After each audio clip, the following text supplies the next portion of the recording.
Hola, ¿qué tal? Bueno, pues vamos a iniciar nuestra sesión, que es la séptima sesión de nuestro minicurso Las trampas de la decisión.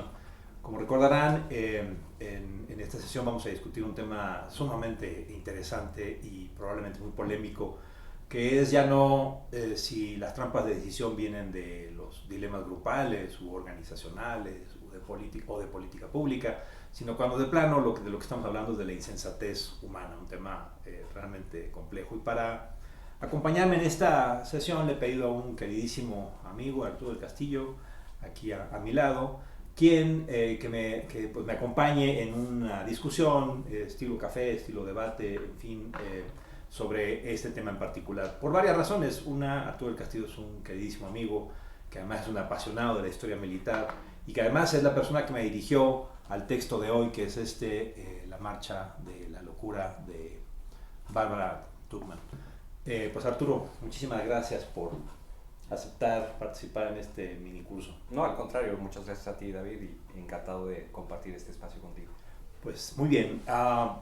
La idea es, como todas las sesiones de nuestro curso, muy informal, pero también, digamos, tratando de hacer esta conexión con el centro o el hilo conductor de este mini curso, que ha sido tratar de identificar por qué los seres humanos, en particular los seres humanos cuando están en actividades gubernamentales, somos capaces de llevar a una resbaladilla de irracionalidad donde no solamente se cometen errores, sino no se da uno cuenta de que se cometen los errores, o peor, se da uno cuenta que se están cometiendo errores y sin embargo continúa en una vía de desastre anunciado, en una resbaladilla de irracionalidad hacia seguir cometiendo esos errores y caer en grandes problemas al final de cuentas.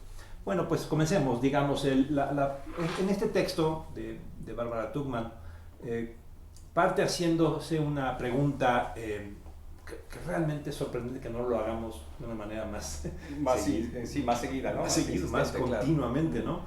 ¿Por qué los gobernantes pueden tan comúnmente llevar al desastre y tomar decisiones que incluso van contra sus propios intereses, ¿no? Correcto.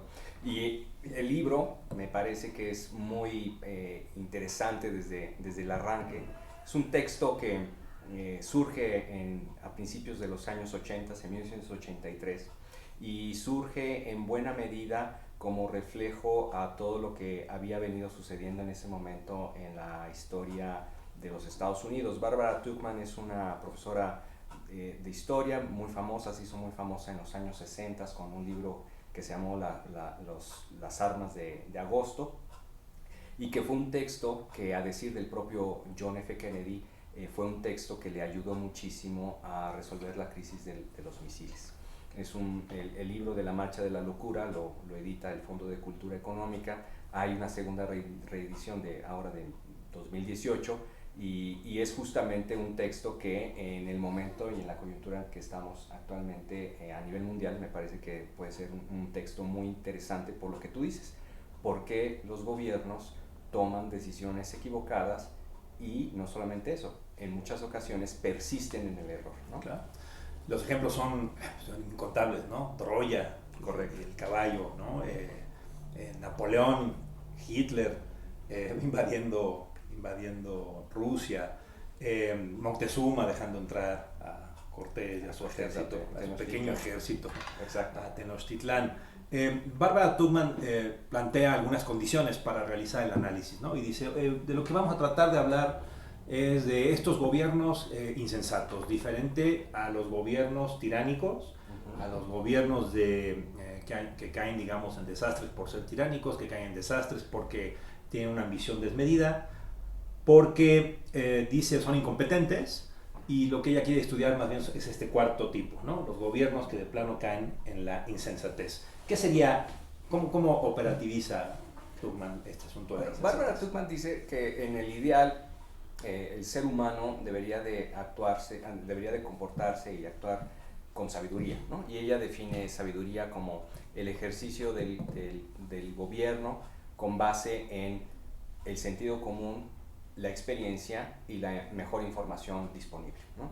En ese orden de ideas, dice, lo que hemos visto, lo que se ha visto es que a lo largo de la historia hay múltiples ejemplos en donde los gobiernos no solamente no siguen esta sabiduría entendida como lo acabo de definir, sino que persisten en el error, y la gran pregunta es ¿por qué? ¿Por qué lo hacen? Y como tú lo apuntas, la que ella hace es tratar de escudriñar sobre qué elementos de carácter psicológico o político eventualmente pueden estar explicando de que un individuo o un grupo de individuos cometan este tipo de locura. Y ella dice que para que podamos entender o podamos estar en la misma sintonía, un gobierno insensato lo define con tres características, ¿no?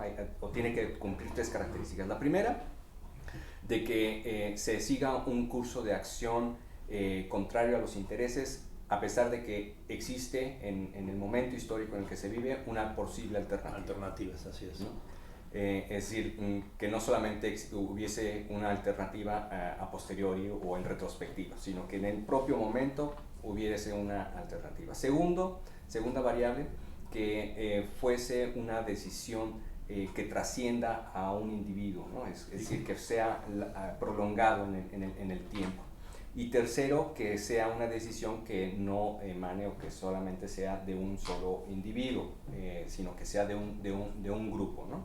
Esas tres condiciones son las que dice, bueno, partiendo de estas tres condiciones son las que, de los tipos de eventos de insensatez que me interesa estudiar. Hubo gente que decía, hay otras alternativas, hubo gente que decía, vamos mal, o hay señales de que esto estamos yendo al desastre, y esto trasciende en el tiempo. Y en el libro se tratan varios casos, algunos de ellos incluso con algunas excepciones, pero se tratan varios casos en la historia donde varias de estas condiciones se generan. Y digamos, lo que uno puede observar en el libro es esta paradoja, ¿no?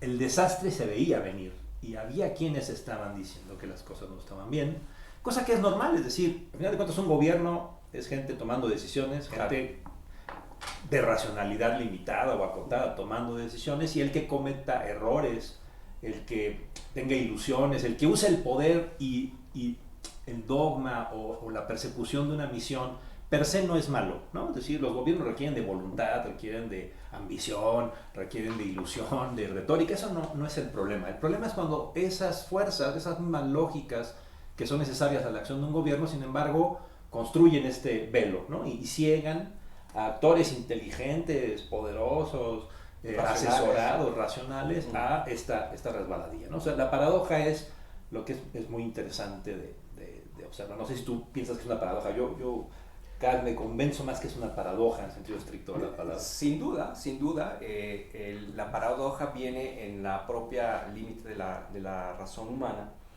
que en aras de buscar un objetivo, con el propósito, el ánimo de encontrar un sentido y una solución a los problemas que se enfrentan, puede llevarlos a cometer, digamos, repetida y de manera reiterada el error o la equivocación. Ahora, ¿qué factores o qué elementos son los que eventualmente hacen que esa insensatez llegue y se convierta en una locura? Bárbara apunta en varios momentos en su libro cuáles podrían ser esos disparadores. Habla uno en particular que me parece que es muy interesante, y es el poder, ¿no? Puede nublar, puede cegar a los tomadores de decisiones, pero sobre todo cuando ese poder es prácticamente incuestionable. Es una variable que ella plantea ahí. Segundo, cuando pese a que existen voces de alerta o voces disonantes que advierten sobre el error, el personaje o los personajes en la toma de decisiones deciden no hacerle caso a esa... O las acallan. ¿no? Deciden no hacerle caso o las acallan, básicamente por un miedo a aceptar que están equivocados. Por ego, digamos. Exactamente, por ego, y eso puede llevar sin lugar a dudas a una situación paradójica en donde pese a que se tiene la información, se tiene el conocimiento de que lo que se está decidiendo y hacia el curso de acción que se está siguiendo es contrario a los propios intereses, se sigue en ellos. Porque en este curso, en algunas sesiones hemos discutido un tema que Barbara Tuchman también retoma en el análisis de las variables, ¿no? Como tú dices, el poder omnímodo o el poder total que acalla las voces disidentes, que crea una dinámica de autoengaño, ¿no? Lo que los psicólogos llaman reducción de la disonancia cognitiva, ¿no? Es decir, a final de cuentas equivocarse y cometer errores duele, ¿no? Y las personas buscamos evitar ese dolor y entonces somos capaces de construir historias, sagas, crear ilusiones, no solamente en nuestra mente, que la disonancia cognitiva es un concepto devenido de la psicología y por lo tanto de la lógica individual, sino aquí también hemos discutido cómo los grupos, las organizaciones son capaces de crear disonancias cognitivas porque se refuerzan mutuamente. Es una lógica de autoengaño, ¿no? Ya sea por que no quieres como no, tu ego no resiste, digamos, el asunto, pero también puede ser cosas más, no sé cómo llamarlas, más pecuniarias, como el hecho de que hay costos hundidos. Una vez iniciado un curso, echarse para atrás tiene costos de todo tipo, de muchos y diversos tipos, ¿no? Y puede resultar incluso hasta, ¿no?, un tema de vergüenza, ¿no?, para quien haya tomado las decisiones. Sí. Y en ese sentido, Barbara Tuchman hace un análisis muy interesante y ella dice, bueno, la locura o la insensatez en el gobierno tiene tres etapas, ¿no? Tres etapas distinguibles. La primera etapa es cuando se adoptan decisiones con base en premisas preconcebidas, ¿no? En prejuicios, en ideas ya asumidas como válidas de tiempo atrás o copiadas, etc. Ese es un primer momento de la insensatez, cuando, digamos, hemos dejado de analizar críticamente las premisas de decisión con base en las cuales vamos a decidir.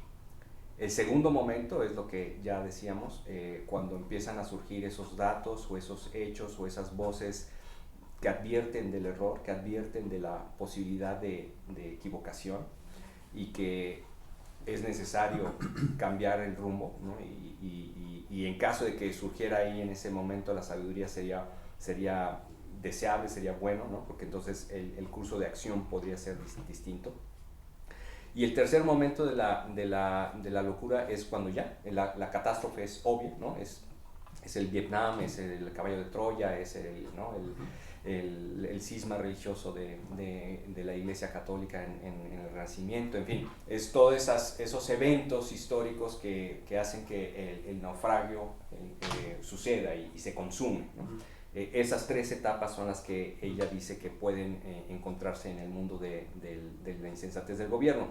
Y aquí apunta algo interesantísimo, y es que el problema, es decir, la insensatez o la locura se encuentra presente en cualquier acto humano. Esa cultural, universal, atemporal, ¿no? Totalmente. A mí una cosa que me gustó mucho del argumento y que conecta muy bien con el curso, con este minicurso de las trampas de la decisión, son dos extremos, diría yo. Uno muy práctico y otro más ideológico. En el práctico es, en una disonancia cognitiva, lo que tú haces es autoengañarte a través de modificar la información, de adaptarla, de manipularla, de tal manera que cheque más con lo que tu wishful thinking, como dicen en inglés, ¿no? Con tus deseos, más que con la realidad. Y eso, bueno, pues es muy comprensible. Pero el otro tema, el tema ideológico, el otro extremo, también me gusta mucho porque me parece que es muy rico, que es, decía yo hace rato, ¿no? Los gobiernos requieren voluntad y requieren ilusión, ¿no? Tener el poder y tratar de cambiar a la sociedad pues requiere de mucha voluntad, de ideología, de mucha motivación. Pero también eso puede llevar, dice Barbara Tuchman, a una creencia en o que eres divino o que eres una diferencia histórica en la realidad. Así es. Y cuando tú inicias pensando que hay una fuerza lógica divina detrás de lo que haces, o cuando tú piensas que hay una lógica histórica detrás de lo que haces. Claro, eso es motivación, pero también es justificación para, bueno, pues como es divino, como soy divino o como soy un ente histórico, la historia me absolverá. Y entonces los desastres, los abusos contra las personas están justificados, porque al final de cuentas el sufrimiento de pocos vale la pena a la luz de un futuro ilusorio, bueno, de ilusión, de libertad y de divinidad y claro, creerse un ente histórico, ¿no? Exactamente, y Barbara Tuchman lo que hace en su libro es justamente presentarnos varios ejemplos históricos en donde justamente lo que trata es de clarificar o hacer ejemplos de lo que estás mencionando. En el caso, digamos, para empezar a entrar un poquito en los casos, en el caso de Vietnam, ¿no? De la guerra de Vietnam, es interesantísimo la lectura de Barbara Tuchman, porque en realidad lo que hace es reconstruir cómo vino sucediendo esta guerra desde sus orígenes y nos va clarificando, va poniendo luz, ¿no? en aquellos eventos, en aquellos acontecimientos que permiten entender la sinrazón y la locura que había dentro de las propias decisiones que se fueron tomando a lo largo de 5 diferentes administraciones del gobierno norteamericano, ¿no? Desde Eisenhower hasta, bueno, de hecho el que sucede a Richard Nixon, Gerald Ford, ¿no? Bueno, ahí, digamos, hago rápido el resumen. Básicamente lo que ella dice es, bueno, históricamente Vietnam había sido un reino independiente que siempre había tenido una gran rivalidad con su enemigo, sus vecinos, que era China, ¿no? Cuando viene la invasión francesa, ¿no? Se convierte en una colonia francesa hacia mitades del siglo XIX, justo en la época en que también Napoleón III intentó poner una base militar, un gobierno aquí en México. Lo hace en la Indochina, lo hace en Vietnam. Pasa el tiempo, llega la Segunda Guerra Mundial, Japón invade lo que en ese momento era la Indochina, Vietnam, y cuando viene el momento de la Segunda Guerra Mundial, cuando se viene el involucramiento de los Estados Unidos tenía muy claro, a decir, digamos, de los textos que dejó y de los memorándums que dejó Roosevelt, en el sentido de que para ellos les quedaba clarísimo, me refiero al gobierno americano, le quedaba clarísimo que Vietnam era un ejemplo muy claro de que el colonialismo europeo había terminado, había dejado de ser funcional y que para todas luces era anacrónico para los momentos que se vivían. Entonces que había que apoyar al movimiento independentista, a la guerrilla, ya desde ese momento comandada por Ho Chi Minh, ¿no? el líder vietnamita, un líder que por cierto admiraba mucho a los Estados Unidos. Tuvo en su época de juventud, tuvo la oportunidad de viajar por el mundo y estuvo algún tiempo, en alguna temporada en Nueva York, en fin. Y entonces los Estados Unidos apoyan al movimiento de independencia. Cuando termina la Segunda Guerra Mundial, el general Charles de Gaulle le pide a Estados Unidos que le apoye para retomar su colonia, y bajo el argumento de que era importante mantener un enclave europeo en esa zona, porque era necesario empezar a contener lo que en ese momento preveían el avance comunista. Y ahí empieza, ¿no? Fíjate, desde justo estamos hablando del 45, 46, desde ese momento empieza a construirse una retórica que posteriormente, décadas después, iban a terminar configurando en toda una doctrina y en una serie de premisas de decisión. Bajo un engaño, ¿no? Hay que decirlo, bajo un engaño del gobierno de Charles de Gaulle. De Charles de Gaulle en el contexto de la firma del acuerdo que dio origen a las Naciones Unidas en San Francisco, se sienta con los americanos y de alguna manera los chantajea, ¿no? Y les dice, bueno, pues nosotros estamos muy convencidos de estar en el mundo libre, pero pues si ustedes se oponen a los intereses franceses, pues sería muy lamentable que termináramos, ¿no? del lado comunista. Es un chantaje que hace, que lo compran los Estados Unidos, y entonces empiezan a apoyar a los franceses para regresar a su colonia. bajo el entendido en ese momento todavía con Roosevelt de que bueno, la última etapa iba a ser la independencia de Vietnam. Bueno, muere Roosevelt, lo sucede Truman, y en realidad lo que se tiene es que se empieza a apoyar de manera decidida a los franceses. Y ahí ocurren dos eventos fundamentales para empezar a entender que esa paranoia, ¿no?, empieza a apoderarse del gobierno americano. Y es en 1949, cuando triunfa la revolución comunista en China, la opinión pública y sobre todo la derecha americana empiezan a ver que sí, efectivamente estaba habiendo un avance del comunismo ¿no?, en el sureste asiático, y que era algo inminente. Pues se empieza a prefigurar realmente ahí la profecía autocumplida, ¿no? El segundo evento que sucede es toda la situación que se deriva de la Segunda Guerra Mundial y que da pie a la Guerra Fría, ¿no?, donde hay claramente ya una bipolaridad, etc. Y eso hace que, digamos, los Estados Unidos se convenzan de que sí, efectivamente tenían que volver a apoyar decididamente al gobierno francés. Como todos saben, en 54 la aventura francesa en Vietnam estalla por los cielos, ¿no? Por una pésima estrategia, el ejército francés se concentra en un punto, en un enclave en Dien Bien Phu, que es una región muy remota en el septentrional en Vietnam. El ejército vietnamita, apoyado obviamente ahí sí ya por el ejército chino, rodean a Dien Bien Phu y es un desastre militar, ¿no? Termina la hegemonía francesa, y en ese punto, en ese momento es cuando Ho Chi Minh declara la independencia de Vietnam. Dato interesante que también que nos recuerda Barbara Tuchman, y es que en la declaración de independencia de Vietnam, Ho Chi Minh se basa en la declaración de independencia norteamericana, como un guiño, ¿no?, de ojo. Incluso plantea cómo él no esperaba una reacción norteamericana de apoyar o de seguir apoyando al colonialismo, ¿no? Porque era anacrónico, porque era contrario a todos los intereses y a la ideología que en ese momento, pues, supuestamente profesaba o debería de haberse impuesto en la política exterior americana. Pero bueno,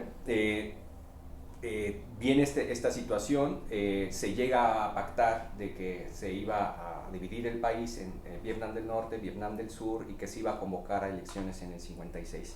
En el sur, los Estados Unidos se encuentran a un títere, ¿no?, y a un gobierno títere, y lo ponen ahí.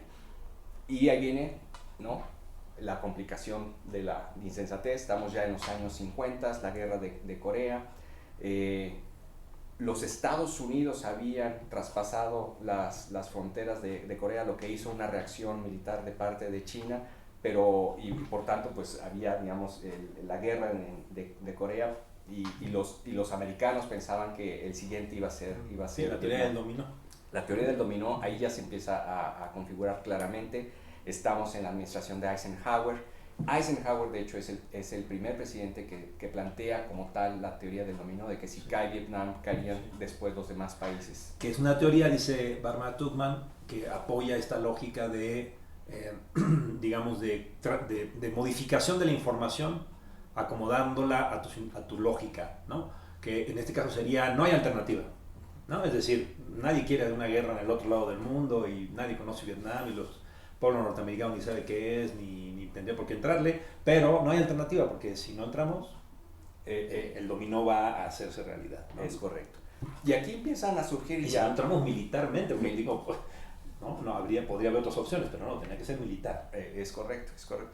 Y a partir de este punto es cuando empiezan a surgir esas voces de alarma, no externas sino internas, ¿no? Barbara Tuchman nos reporta un par de memorándums que se escribieron por gente del Departamento de Estado americano, que desde los años 50, finales de los años 50, ya estaban avisando y advirtiendo: este es un problema sin salida, ¿no? Nos va a costar mucho recursos, nos va a costar un prestigio impresionante, y en realidad las probabilidades de éxito son muy... Y ahí viene uno de los elementos fundamentales que pueden explicar la sinrazón de un gobierno, y es la falta de empatía o la falta de conocimiento del otro. Barbara Tuchman señala una cosa muy interesante, y es que si hubiese habido un poco de sagacidad y de inteligencia por parte de la gente que estaba tomando las decisiones en ese momento en el Departamento de Estado norteamericano, se hubieran dado cuenta relativamente rápido de que un Vietnam incluso comunista, pero un Vietnam independiente, hubiera sido un muchísimo mejor contenedor del avance chino que un país dividido en medio de una guerra civil. ¿Por qué? Porque históricamente había habido esa rivalidad entre vietnamitas y chinos. Entonces, Barbara Tuchman ahí plantea una hipótesis que me parece bien interesante, y es que si Estados Unidos, lejos de haber metido o haberse enfrascado en una guerra como la que terminó metido, hubiese apoyado la independencia de Vietnam, aún haya sido así, comunistas o etcétera, hubiera sido un medio de contención. Y para esto ella dice que no explica cómo es posible que los Estados Unidos no hayan hecho esa decisión, esa política, cuando lo estaban haciendo en el mismo momento con otro actor, Yugoslavia. La Yugoslavia de Tito, de Josip Broz, si no recuerdo, era la historia de un personaje independentista, nacionalista, que, digamos, tenía una pinta, una fachada de comunismo, pero que en realidad lo que era un contrario a Stalin y un contrario al Partido Comunista Soviético. Y Barbara Tuchman lo plantea como tal. No me explico por qué en Europa sí lo hacíamos, pero en el sudeste asiático no. Y Barbara Tuchman lo señala, ¿no? Dice, pues posiblemente aquí hay otro elemento de prejuicio, ¿no? De temas de racismo, de pensar, bueno, pues la amenaza amarilla, ¿no? Es mucho más peligrosa que lo que está sucediendo en Europa. Claro. Y eso me da pie a hacer el siguiente comentario a la luz de lo que nos va explicando Tuchman sobre la guerra de Vietnam, y es que el problema de la complejidad de gobierno, y como tú bien lo has reseñado en otros libros que has presentado en esta colección de videos, es que la sinrazón o la insensatez no aparece, no es todo el tiempo, en todo el momento. Es decir, dentro de un mismo gobierno, dentro de una misma decisión de gobierno, puede haber eventos razonables o eventos sensatos, eventos a favor del interés, pero otros que son contrarios al interés del gobierno del país. Y esa complejidad de esa situación híbrida en donde a veces confluyen o comulgan situaciones insensatas con sensatez, pues es terriblemente complejo, digamos, para los asuntos de gobierno y para entender los asuntos de gobierno en muchas veces. En la primera sesión, en la segunda sesión planteamos el tema del groupthink, ¿no? Justamente donde las voces que son acalladas y las alternativas que son acalladas construyen una dinámica, en este caso grupal, pero que podemos decir que también puede ser social, de reforzamiento de la mentira, o reforzamiento del prejuicio, o reforzamiento de que las cosas no van mal, y entonces es un círculo vicioso, ¿no? Conforme más las cosas van dando señales de que no están tan bien, hay una contrarreacción, digamos, casi física, en el mismo sentido, en sentido contrario, de la misma fuerza, tratando de justificar por qué eso no es cierto. Y aquellos que pueden tener dudas, les puede pasar dos cosas: o se callan por temor, o se convencen. Exacto. Terminan convencidos de que pues, a lo mejor los que están mal son ellos, por tener una voz disidente y apoyando la insensatez, ¿no? Exactamente, y eso aparentemente en el caso de Vietnam fue lo que sucedió después de la administración de Eisenhower. Viene el cambio con John F. Kennedy, y recordemos que John F. Kennedy es un presidente muy joven, que trae consigo un grupo de personajes de muy alto nivel que le imprimen a la administración de Kennedy pues todo un impulso novedoso para el momento. En particular, el personaje Robert McNamara, que era el secretario de Estado, el secretario de Defensa, ¿cierto?, de Estados Unidos, quien es el que trae, digamos, este culto a la técnica, ¿no? El hombre había sido de Ford, ¿no? Había sido presidente de Ford. Había sido presidente de Ford, exacto. Una persona muy versada en los temas estadísticos, ¿no? Y entonces él es el que, digamos, plantea esa hipótesis de que iban a lograr vencer a Vietnam, al Vietnam del Norte y a la guerrilla vietnamita, al Viet Minh, en la medida en que lograran generarle un número tal de bajas, de muertes, que fuera para ellos imposible de reabastecer, digamos, sus tropas. Esa lógica, que digamos matemáticamente podría ser razonable, entre comillas, ¿no? Una matemática muy cruda. Muy cruda, exacto. Resultó un desastre, porque digamos, en el diagrama de Robert McNamara y de la gente que estaba tomando las decisiones en ese momento, no cabía en su ecuación variables humanas. ¿Como cuáles? Pues como el hecho del nacionalismo, de sentirte oprimido y invadido, y de que a la violencia que tú estabas provocando, pues ibas a generar mayor resistencia por parte de la gente, de la población de Vietnam. Consecuencia, se alarga la guerra, empiezan los muertos cada vez más fuertes, mayor cantidad, mayor violencia, ¿no? Porque obviamente la desproporción de fuerza y de capacidad de fuego era abrumadora. Los Estados Unidos, una gran potencia militar, Vietnam literalmente peleando con varitas de madera, con puntas, ¿no? Etcétera. Y entonces lo que provoca es una guerra completamente de desgaste. Los vietnamitas leen muy clara, a diferencia de los americanos, los vietnamitas leen muy claramente el tema, y Ho Chi Minh en algún punto, Nguyen Giap, el general vietnamita, en algún momento que tiene una interlocución vía correspondencia diplomática con los Estados Unidos, le dice: miren, nosotros podremos tener muchos más muertos que ustedes, pero al final quienes se van a cansar son ustedes. Y eso fue al final del día lo que hizo la gran diferencia en la guerra de Vietnam. Entonces, ahora, esto se sabía, es decir, esto comienza bastante temprano, digamos, estamos hablando de 64, 65. Kennedy muere en el 63, sí, entonces estamos ahí en los primeros años de los 60.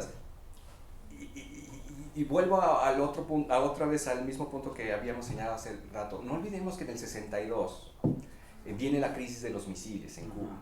Es el mismo gobierno, los mismos actores, las mismas personas, es Robert McNamara, es John F. Kennedy, Bob Kennedy, ¿no? Etcétera, resolviendo la crisis de los misiles de una manera muy racional, muy estratégica, con mucha empatía del otro. Metiendo gente que decía otras cosas. Exactamente. ¿No? También lo analizamos aquí en el minicurso. Correcto. Y en este mismo, y en el otro escenario, en el escenario de al lado, en la guerra de Vietnam, completamente perdidos, obcecados, autoconvencidos, autoengañados, ¿no? De que no había que prestar resistencia al comunismo en Vietnam, y había que hacerlos libres, así sea a punta de bombardeos. No se explica cómo unos mismos actores pueden ser completamente racionales en un escenario y completamente disfuncionales o irracionales en otro escenario. Es algo que es una de las paradojas que plantea Tuchman y que me parece sumamente interesante.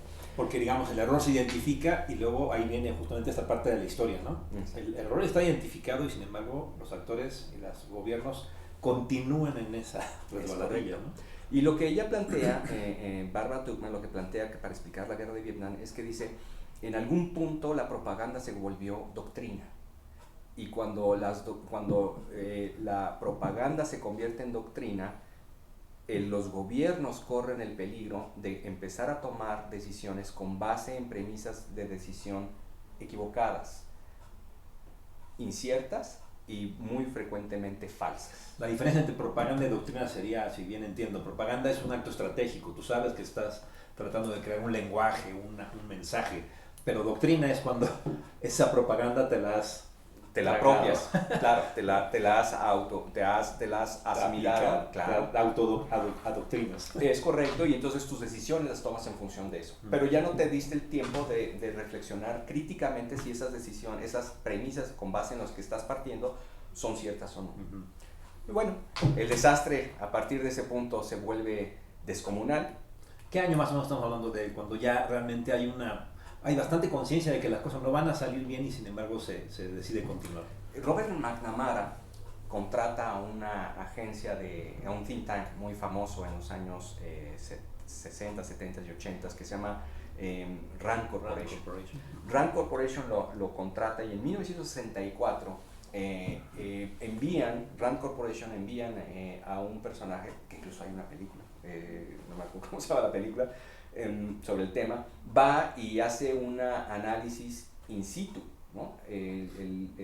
Los investigadores, los analistas de Rand Corporation se meten a las tropas americanas, participan con ellos incluso en combates y empiezan a escuchar y empiezan a hablar con la gente. Y se dan cuenta que están perdidos y que no había manera alguna de ganar esa guerra, ¿no? Y escriben los documentos, ¿no? Escriben unos memorándums a Robert McNamara advirtiendo del desastre que se venía. Robert McNamara, y ese es uno de los grandes crímenes, digamos, que comete este personaje, es engaveta ese informe, ¿no? Se sabe que deciden no creerle o no utilizarlo, porque hay sí una diferencia interesante. Bueno, lo que dice ahí Barbara Tuchman es interesante porque ahí es en donde utiliza el concepto de disonancia cognitiva, ¿no? Sí. Lo que es la disonancia cognitiva es esa acción deliberada de engañar, de maquillar o de no hacer caso a los hechos porque te pueden generar un conflicto psicológico, sí, sobre lo que ya has asumido como verdadero.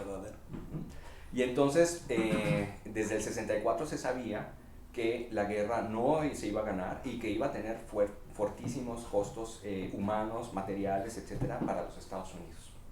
No se hace caso y se sigue adelante. Por muchos años. Exacto. Llega Lyndon B. Johnson y con Lyndon B. Johnson sucede dos eventos fundamentales. Primero, que es la implicación ya abierta y decidida de los Estados Unidos, aprovechando un supuesto incidente que sucedió en el Golfo de Tonkin, que básicamente se argumenta, y hoy se sabe que fue absolutamente mentira, que fue un montaje lo que se hizo ahí, de que unas lanchas torpederas atacan un barco norteamericano, el USS Madoff. Y los Estados Unidos, aprovechando esa situación, esa aparente situación, logran que el Congreso de los Estados Unidos le entrega a Lyndon B. Johnson la declaración de Tonkin, con el cual básicamente se le facultó al Ejecutivo a establecer una guerra abierta contra en Vietnam, ya con soldados norteamericanos. Un dato interesante es que Lyndon B. Johnson nunca declaró la guerra. Al no declarar la guerra, lo que hizo fue una tragedia para el gobierno, para el pueblo americano, porque al no tener una declaración abierta de guerra, no pudo utilizar al ejército profesional americano. Por eso, desde 1965, el draft, ¿no? El reclutamiento de muchachos jóvenes para enrolarlos en el ejército y mandarlos a Vietnam, se hace necesarísimo, porque como no puede utilizar al ejército profesional que estaba en Europa, en todos lados, ¿no? Tiene que mandar a muchachos inexpertos, muchos de ellos incluso sin querer ir a la guerra, los reclutan y los mandan. Y ahí viene la nueva característica de la sinrazón o de la insensatez de la guerra de Vietnam, y es que es una guerra que empieza a generar un trauma al interior de los Estados Unidos. Y entonces ya no era solamente un tema de insensatez pura y dura, sino que también ya había empieza a crecer un ánimo muy contrario a la guerra de Vietnam. Los vietnamitas, nada tontos, leen la oportunidad y entonces idean una ofensiva, la ofensiva del Tet, 1968, el 31 de enero de 1968. El ejército de Vietnam, en combinación con la guerrilla vietnamita, el Viet Cong, logran infiltrar a soldados y material de guerra a todo lo largo de Vietnam. Vietnam es un país muy alargado, muy alargado, y entonces logran infiltrar gente en diferentes puntos, y el 31 de enero de 1968 a las 7 de la noche en concreto arranca la ofensiva del Tet, que no fue otra cosa más que darle duro a las instalaciones militares americanas y de Vietnam del Sur a todo lo largo de Vietnam del Sur. Eso provoca, evidentemente, toda una reacción, porque se creía en ese momento que Estados Unidos iba a ganar la guerra. En fin, el discurso decía que ya estaban a punto de ganar, y pues se dan cuenta que no. Pero lo más importante de toda esa ofensiva del Tet fue lo que sucedió con la batalla de Hue. La batalla de Hue es una ciudad en el medio de Vietnam que logra ser retenida por el ejército vietnamita durante 3 semanas. Y durante esas 3 semanas sucede cualquier cantidad de barbarie y de atrocidades, muchas de ellas filmadas, porque es una guerra que fue televisada, claro, claro. Y la consecuencia es que hay un presentador americano, Crockett, creo que se llama. Crockett, ¿no? Que es el que hace el programa, y él concluye que Estados Unidos debería de buscar la retirada con honra, ¿no?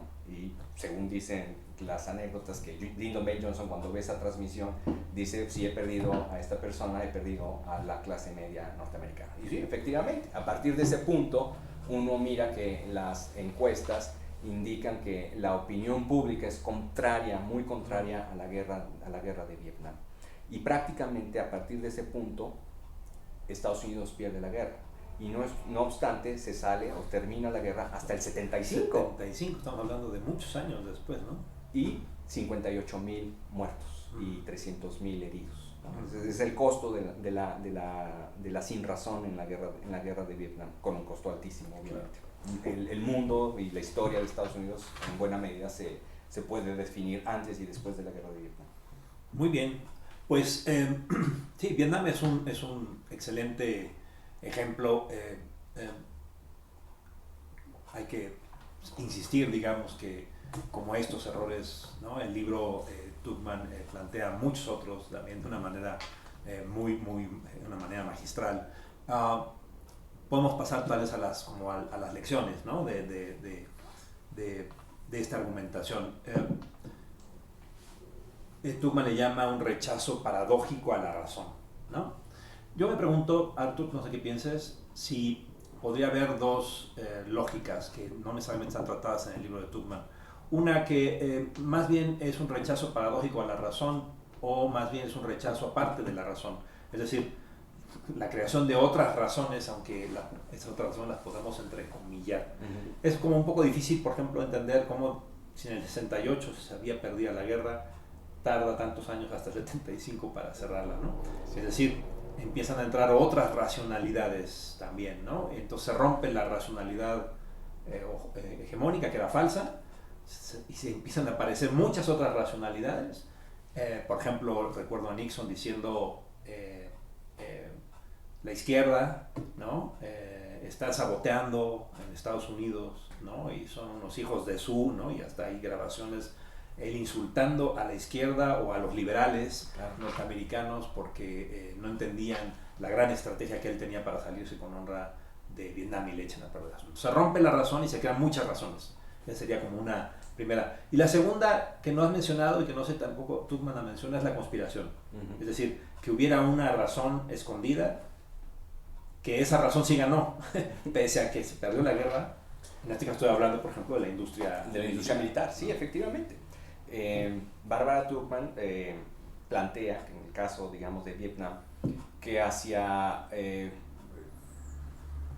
principios de los años 70, hacia 1970, que era clarísimo que la guerra no había manera alguna de salir adelante, en donde había ya una fuerte oposición a la guerra. Barbara Tuchman misma, ¿no? Fue una gran opositora a esa guerra, publicando artículos, etcétera, en los medios, con los chicos quemando sus tarjetas de reclutamiento, ¿no? En fin, etcétera.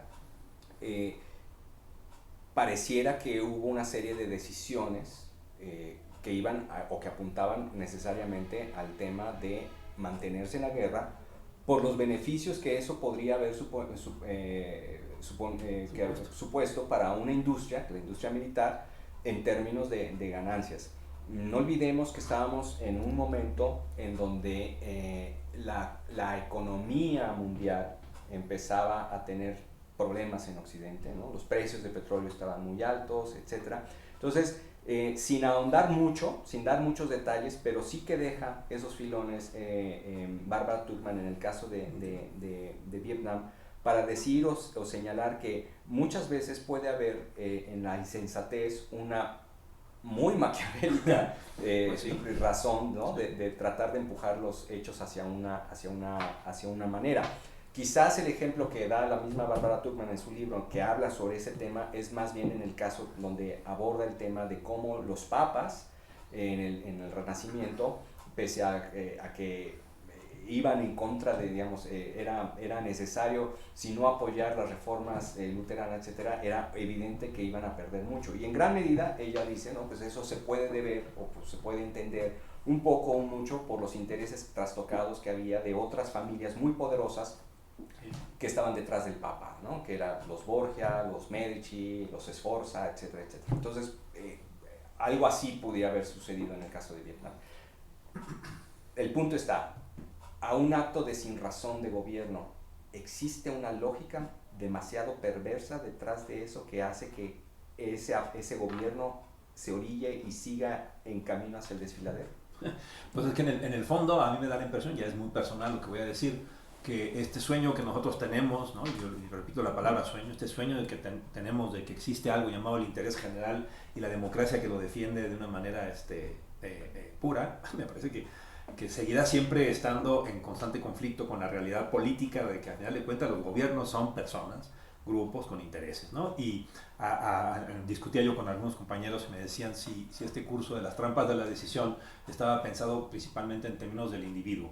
Y yo decía, ese asunto es muy importante y sería bien interesante, incluso podríamos haber incorporado en este curso unas sesiones de teoría de juegos. Pero el punto de y sería muy interesante hacerlo, pero el punto de este minicurso estaba más bien en la idea de que las personas que son las que viven y actúan en las organizaciones y en los gobiernos no están aislados, no viven en una burbuja, sino son individuos que están interactuando con otros y que esa interacción, a final de cuentas, es la que crea muchas veces estas contradicciones, ¿no? Es correcto, porque digamos la lógica de las organizaciones y las burocracias muchas veces escapa, la gran mayoría de las veces escapa de la capacidad de control, ¿no? De individuos o de actores singulares, ¿no? Eso está clarísimo. Uno de los temas, y no sé si quieras que vayamos hacia ese terreno, pero uno de los temas que me apasiona mucho del texto de Barbara Tuchman y que lamentablemente le dedica las últimas 10 páginas. Sí, me lo platicaste al principio y cuando lo leí el libro dije, tiene toda la razón, lo deja uno... Sí. Porque claro, digamos que Barbara Tuchman, ¿no? Llega al punto de preguntarse, bueno, y la sinrazón, la insensatez digamos, es una condición ya que debemos de asumir como, bueno, pues así es y no podemos hacer nada. Y ella dice, no, en realidad desde de tiempos muy antiguos, y ella se remonta a Platón, dice, el ser humano ha sido consciente de la sinrazón y de la locura de sus gobiernos y ha intentado inventar fórmulas que le ayuden a mitigar ese riesgo.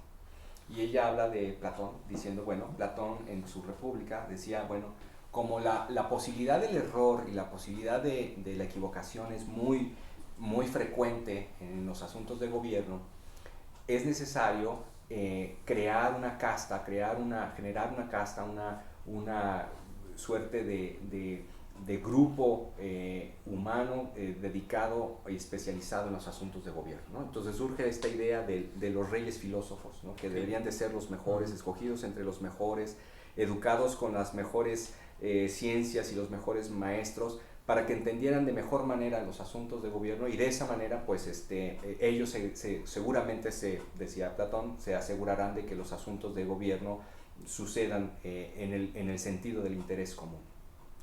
Esa idea filosófica después ha sido tratada de tomarse y de implementarse a lo largo de la historia. Barbara Tuchman habla, por ejemplo, de la casta esta mandarín, ¿no? en la época del imperio chino, etc. Y ella nos dice, bueno, pues en todos los esfuerzos que ha habido, digamos, de profesionalización de los cuadros de gobierno, pues siempre ha habido fallas, no es perfecto el asunto, habla incluso del sistema de servicio civil de carrera de Inglaterra y de Estados Unidos, etc. Y dice, por ahí puede haber una justificación, pero ella misma, así como lo apunta, en el siguiente párrafo te dice, pero ojo, porque eso tampoco ha sido del todo infalible, ¿no? Porque tener gente educada, tener gente preparada, con los mejores atributos intelectuales, no te exenta la posibilidad de que aún en esos escenarios se tropiecen y caigan en las resbaladillas, ¿no? Entonces dice, el segundo elemento, y aquí viene un poco la frustración uno como lector, porque eso se lo dedica en las últimas 2 páginas, dice, en realidad es el último párrafo. Exactamente, dice, la otra opción es educar a la gente, educar a la sociedad, educar al pueblo, porque... Pero educarlo en esto, en esta lógica, en este tema, ¿no? Sí. Yo no sé, yo lo parafrasearía así, o como yo quiero leer a Tuckman probablemente, ¿no? Que es la insensatez con todos sus variables, ¿no? Es decir, la insensatez que tiene que ver con hacerle caso a los aduladores, creerte tu retórica, acallar las voces críticas, no ver las señales negativas. Todos estos elementos que rodean a la insensatez no son una patología, sino son un producto lógico de la interacción humana del gobierno, del poder. Eso no significa que estamos en el precipicio, ¿no? Lo único que significa es que si tu axioma es que la insensatez es parte lógica de la vida gubernamental, entonces no hay que irnos por la vía de la ilusión de que eso se puede eliminar, sino hay que irnos por una vía realista, es decir, las señales ahí están. Entonces, ¿cómo educamos al gobierno y a la sociedad que los gobiernos pueden cometer estos errores? Y entonces hay que advertir, las señales negativas o contrarias son importantes, acallar la oposición o la gente que piensa distinto es a la larga un grave error. No saber equilibrar pragmatismo y misión, ¿no? Por ejemplo, tenemos una misión y eso es muy importante, pero hay que ser pragmáticos también, ¿no? En este equilibrio entre sabiduría y técnica y sentido común. Son esos elementos de la educación, y el concepto que usa Tuckman es integridad, y me gustó, ¿no? Hay que enseñar a los funcionarios públicos y a la sociedad que sus funcionarios públicos, sus gobernantes, tienen que tener integridad. Y por integridad ella no entiende solamente el asunto ético normal o tradicional, sino lo que entiende es esta idea de son gente capacitada, enseñada y que sabe advertirse de que estas fuerzas de la sin razón ahí están todo el tiempo. Es correcto. Y la manera como yo lo leo, o como me gustaría leerlo y interpretar el texto de Barbara Tuckman, creo que va en el sentido de advertir al lector, a los lectores, de que la falta o la ausencia de criterio y de capacidad de raciocinio crítico por parte de no solamente los tomadores de decisiones, sino de la población en general, de la sociedad en general, puede llevar a grandes desastres, a grandes catástrofes, ¿no?